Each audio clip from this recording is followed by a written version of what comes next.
안녕하세요. 금나치마입니다. 오늘 채무자분들 중에 한 분이 저한테 이제 몇 달 전에, 솔직히 저는 기억이 안 납니다. 상담하는 분이 워낙 많다 보니까 사실 오늘 아침에 통화해가지고 오후에 전화하잖아요. 저 아침에 통화했던 사람도 어떤 내용으로 통화했는지 누군지를 몰라요. 이제 다음 어떤 내용이었다라고 이제 얘기하면 그분 그런데 몇 달 전까지는 거의 기억 속에 없죠. 자, 그런데 그분께서 저한테 연락을 주신 이유가 그 당시에 저한테 통대안에 대해서 문의를 주셨대요. 통대안에 대해서 문의를 주셨는데 저희 쪽에서는 안 된다고. 지금은 고임은 통대안을 하기에는 어려운 상황이라고 하면서 제가 부결을 했나봐요. 안 된다고 했나봐요. 그래가지고 이제 저하고 전화를 끊고 힘드니까 또 다른 데를 알아보셨겠죠, 당연히. 알아봤는데 거기서는 가능하다고 했던 거예요. 그래서 하고 진행을 했고, 그게 이번에 통대안이 이제 다 마무리가 됐는데, 이 결과치가 살짝 고임 입장에서는 마음에 안 드는 거죠. 살짝이 아니죠. 마음에 안 드죠. 아예 마음에 안 드니까 저한테 연락이 왔겠죠. 이렇게 결과가 나왔는데 이게 정상이냐, 이게 맞는 얘기냐, 이게 맞는 결과냐, 이거죠. 그래요? 그러면은 지금 대출 뭐 이용하고 계세요? 그랬더니만 현재 일단은 고객 자격 조건을 먼저 물어봤죠. 현재 이 코스피 상장기업의 직장인. 이 회사도 이름만 대면 누구나 아는 대기업까지는 아니어도 상당히 규모가 좀 있는 회사입니다. 거기다가 당연히 4대 보험 태시고 재직기간이 3년. 연봉이 약 5,500만 원 정도 되신 분입니다. 자, 통대안을 해가지고 통대환, 여기가 이전이어야 되겠구나. 이전.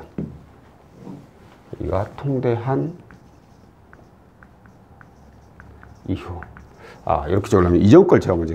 통대안을 하기 전에 부채를 정확히 기억 못하기 때문에 그때 당시에 이제 그 업체에 상환을 했겠죠. 대략적으로 그 당시에 은행에 약 2천 정도, 2천만 원 정도가 있었고, 카드론이 약 1,800만 원. 그리고 캐피탈사에 캐피탈회가 2,200 정도. 대략입니다, 대략. 그리고 저축은행에 4곳에 4,100만 원. 그리고 현금 서비스로 600만 원. 이렇게 해서 대략 얼마야? 1억 700만 원 정도를 부채로 가지고 있었는데 저희 쪽에서는 부결해 놨어요. 1억 700만 원. 자, 이 내용을 들어보니까 이전에 부결 날 내용은 연봉이 5,500인데 부채가 1억 700. 어찌보면 연봉의 딱 200%죠. 이것만 보자마자 내가 이래서 부결을 했구나, 이래서 안 된다고 했구나 라는 게 금방 알 수 있어요. 왜 안 됐느냐? 소득 대비 부채 비율이 좀 높아요. 만약에 이게 지금이 아니라 작년이었다? 작년이었으면 통대안을 했을 거예요.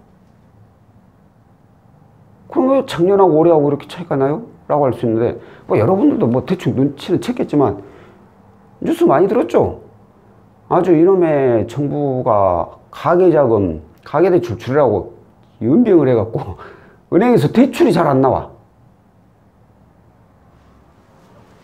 다행히 회사가 코스피 상장업체 규모가 그나마 다행히 크니까 다른 분들에 비해서는 좀 더 많이 나올 수 있겠지만, 제가 봤을 때는 저 입장에서 장담할 수 있는 금액은 연봉이 100%예요. 그 이상 나올 수도 있어. 나올 수도 있는데 그건 장담을 지금은 못해요. 만약에 작년이었다면은 이렇게 회사가 큰 코스피 상장업체다. 그러면 저희가 최소한 연봉의 120, 30%, 안 그러면 잘 나오면 150%까지도 예상을 했었어요. 그러면 150%면 7천원, 8천만 원 정도를 은행에서 대출을 이용할 수 있다는 거예요. 그럼 나머지 2,700 이 정도는 이금융권을 가도 그 입장에서는 거의 총 대출 금액의 7, 80%를 은행의 저금리로 대출 이용할 수 있기 때문에 그런 경우 통대안을 할 수가 있는 거죠. 근데 지금은 장담을 못해. 100%까지는 그나마 5,500도 솔직히 5천만 원? 자, 100%까지는 장담을 할 수 있겠는데 그 이상은 나올지 안 나올지를 장담을 못 하겠어요. 그러면은 예를 들어가지고 5,500만 나오고 나머지는 5,500만 나와버렸다게 은행에서. 그럼 나머지 절반이 고스란히 이금융권 가야 돼. 그럼 하고 나면 통대안이 총 비중이 50%밖에 안 된다는 거예요. 이러면은 저희 기준으로 봤을 때 통대안은 비용 발생 있잖아요. 이 비용 대비 채무자가 아끼는 이자가 별 차이가 없다라는 거예요. 그러면 이건 문제가 있는 거죠. 그래서 저희 쪽에서는 안 되겠습니다 하고 제가 거절을 했을 것 같아요. 그런데 이제 아까 말씀드린 대로 다른 데 문의해보니까 아, 우리는 가능해요 라고 해서 진행을 했어요. 그래가지고 그래 어떻게 받았어요 대출 그때? 역시나 예상했던 은행에서 5천만 원만 나와버린 거예요. 이거부터가 지금 저희 예상 수치하고 똑같이 떨어지는 거예요. 그럼 이제 어떻게 돼? 이제 이금융권에서 6천만 원, 그리고 대부업체에서 1,000만 원, 이렇게 해가지고 총 1억 2천만 원을 받았다고 하십니다. 어이씨, 민거 1억 700이라며 왜 받은 거 1억 2천이야? 라고 하십니다. 비용 있잖아요, 비용. 비용까지 받아야 되니까. 저희가 계산한 게 이거였어요. 제가 계산한 게 그때 당시에. 이렇게 나와버려. 은행에 50% 나머지는 그러면 이제 이렇게 나와버리니까 비용 포함해버리니까 총 채무의 저금리 비중이 50%도 안 되는 거죠. 이렇게 돼버리면 40% 됩니까? 나머지 60%가 이금융권, 대부업체 이제 금리 더 높아져 버린 거예요. 그러면 이 당시에 봐보세요. 은행 2천만 원 빼면은 얼마요? 8,700 이금융권이요. 그죠? 8,700 이금융권이요. 지금 얼마요? 7천만 원. 1,700만 원 주려고 한 거예요. 1,700만 원. 이게 말이 되냐고요. 그러니까 이 고객분도 워낙 힘드니까 봐보세요. 연봉 5,500이야. 그럼 이분 제가 봤을 때 한 달에 월급 한 300이나 받을 거예요. 코스피 상장이요. 나머지 수당이 아니라 보너스라든가 성과급 이런 걸로 받겠죠. 이 많은 부채를 월급 300 가지고 해결을 하려고 하니 해결이 되겠습니까? 안 되는 거죠. 근데 저는 또 고객님 통계 안 되겠네요 라고 거절해버리고 딴 데 알아보니까 저희 쪽에서는 가능합니다. 그러니까 기가 솔깃할 수밖에 없죠. 근데 이 상담하는 이 통대안을 상담했던 상담사도 좀 제가 봤을 때 나쁜 사람인 것 같아요. 왜? 완전 처음에 상담할 때는 연봉의 150%까지는 은행에서 대출이 나올 수 있다고 그랬대요. 그러면 150% 나오려? 그럼 8천만 원인데 8천이면은 가지고 있는 대출 나머지 4천. 그럼 여기서 얼마나 줄어요? 이금융권 비중이 절반으로 줄어버린 거예요. 그러면 해볼 만한 거죠. 그런데 막상 진행하고 나니까 이 모양으로 나와버린 거죠. 처음에 상담했던 영업사원 말은 아주 기가 막히게 했는데 마지막에 이제 계약할 때는 계약서 쓰는 사람도 따라오죠. 저희도 마찬가지입니다. 그래서. 근데 그 계약자가 하는 말이 있죠. 혹시라도 만약 은행에서 좀 생각했던 것보다 적게 나오면 나머지는 이금융권 대부채 갈 수도 있습니다. 갈 수도 있어요. 라고 이렇게만 넘기죠. 말을 하죠. 이 전까지 채무자는 어떻게 된다라는 걸 그대로 다 들었기 때문에 그냥 그냥 이해하는 거예요. 그냥. 근데 실장 이렇게 나오니까 나머지 아니 왜 은행에서 150% 나온다면 이거밖에 안 나와요?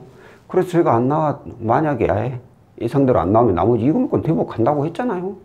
그리고 여기서 봤더라도 이제 이건 업체마다 틀린 얘기인데 채무자분들이 하는 말이 그래요. 대부분이. 그리고 이거 지금 당장은 뭐 대출 규제 뭔 이유 뭐 신용 아니면 뭐 어떤 것들 핑계를 대면서 나중에 한 3개월 정도 지나고 나면 저희가 다시 저금리로 대안해 드릴게요. 이렇게 해서 고객을 달래요. 선물비 전화하면 뭐 전화도 안 받았지만 받아봤자 뭐가 뭐 안 바뀌었네 어쨌네 저쨌네 이런저런 핑계 다 되겠죠. 이러니 결과가 이렇게 나오니 자, 이 채무자 입장에서 뭐라고 하겠어요? 통배한 이 새끼들 다 사기꾼 놈 새끼다. 개놈 새끼들이고 봐라 씨발 1억 700에서 1억 2천 원금만 졸라게 늘어나 버렸다. 나 뒤지겠다. 통배한 하지 마라. 이 말이 나올 수밖에 없는 거예요.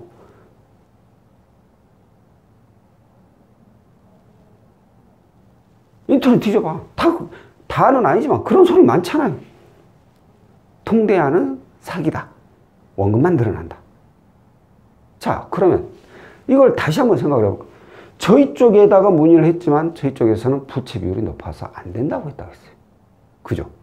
제가 제 영상에 이렇게 보면 통대안에 관련된 영상이 좀 있습니다. 많이 있죠?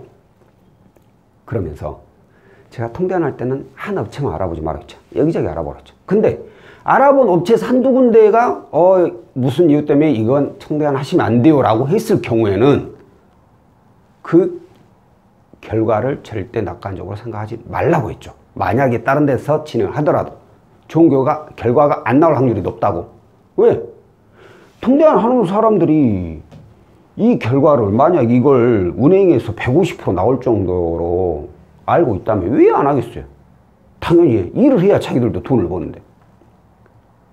근데 안 나올 확률이 더 높다 이거예요. 아, 괜히 해줬다가 이건 욕먹을 확률이 훨씬 높다. 그럼 차라리 하지 말자. 이런 거예요. 근데 다른 데서는 욕먹더라도 하자. 돈 되는 거니까. 이렇게 나올 수가 있거든요. 장사꾼들 마음이잖아요.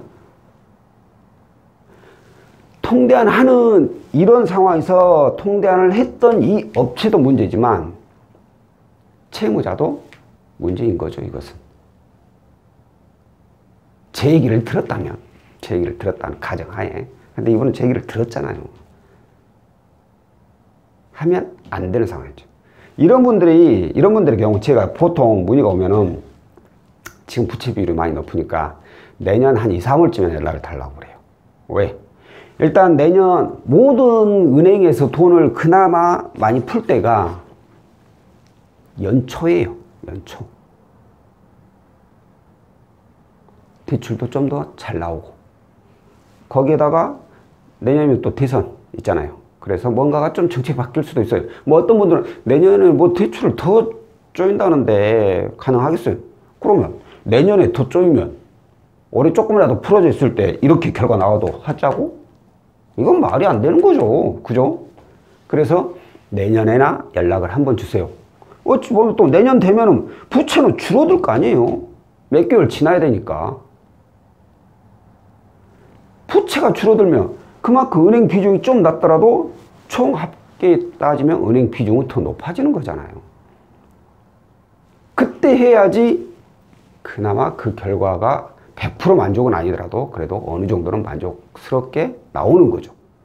근데 지금 이 봐봐봐. 말 안 듣고 그냥 하니까 결과가 너무 마음에 안 든 거예요. 이런 경우가 또 채무자분들이 그러거든요.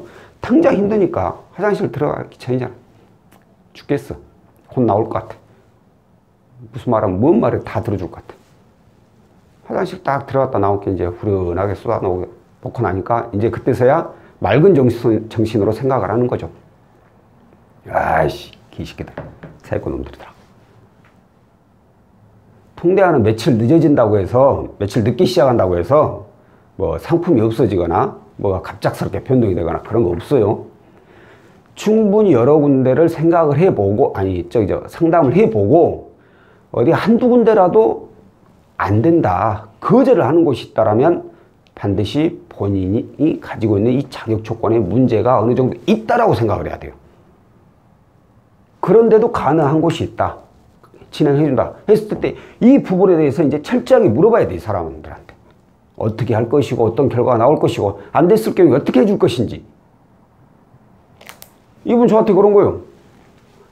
이렇게 결과 나왔는데 이거 어떻게 생각하느냐, 이렇게 결과 나오는 게 맞냐, 이런 물어보면 어쩌라고 저한테. 이 결과 마음에 안 들어요. 그럼 어떻게 할 거예요? 이미 엎질러진 물이잖아.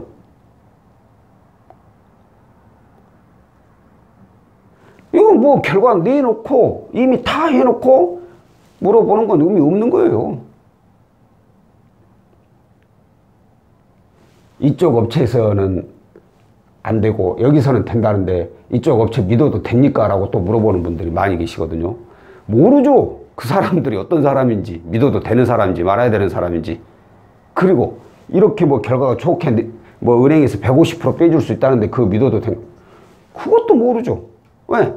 영업 방식이 틀리기 때문에. 정말 그 사람들은 우리보다 훨씬 더 영업을 잘하고 정보가 훨씬 더 좋고 어떤 은행하고 연이 있어가지고 정말 대출이 잘 나오게 해줄 수 있는 사람일지도 모르고, 아니면 그 사람들이 순 구라만 치고 있는 건지도 모르기 때문에 물어보는 거나, 이거 물어볼 말이 아니에요. 이런 것은 채무자들은 여기다 물어봐서 안 된다고 했을 때, 여기다 물어 가능하다고 했을 때 이제 비교해가지고 본인이 여기서 안 된다고 한 이유를 여기다 꼬치꼬치 물어봐야죠. 된다고 하는 것을. 여기서 안 된다고 했는데 여기선 당신들 된다는데 이게 과연 이렇게 해서 나올 수 있냐 없냐, 꼬치꼬치 물어보고 안 나오면 어떻게 할 거냐, 이런 거 물어봐야 돼.